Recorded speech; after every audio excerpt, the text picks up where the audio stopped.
Hello mga ka-talkers! For today's video, nag-crave ko Gordon Bleu. So mag-Gordon Bleu tayo mga ka-talkers. Ito na yung ating manok. Bacon at ang cheese. O diba? So ito na yung ating chicken breast fillet. Hiwain natin sa gitna. Ayan mga ka-talkers. Tapos, lagyan natin ng cheese ang gitna ng chicken. Yan. Tapos, itaklob natin siya. O, diba? Tapos, balutin natin ng bacon. Ganyan lang siya mga ka-talkers. Paikot-ikot.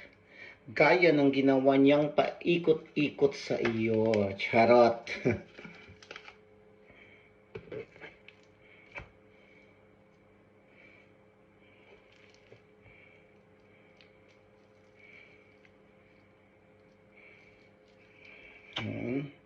Wala talaga yan siyang mga anik-anik mga ka-talkers.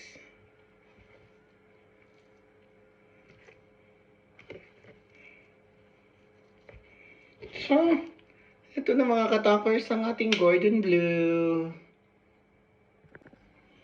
So, ito yung last mga ka-talkers. Last na chicken breast fillet. At babalutin natin siya ng bacon again. Yan, paekot-ekot. Paekot-ekot-ekot.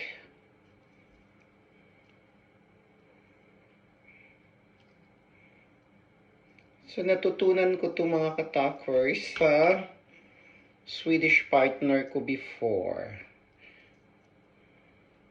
Kaya ako natutong mag-Gordon Bleu. So, perfect! Guwapa kayo siya mga ka-talkers. Murab Shokane. Charot! Yan! So, mauna ni mga ka-talkers ang atong finished product. Gordon Bleu. Chicken Gordon Bleu. O diba? I-oven na natin siya mga ka-talkers. So, na-preheat na nato ang atong oven. At ilagay na natin ang ating manok.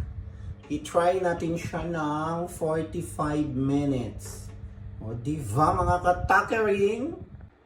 So, 45 minutes na mga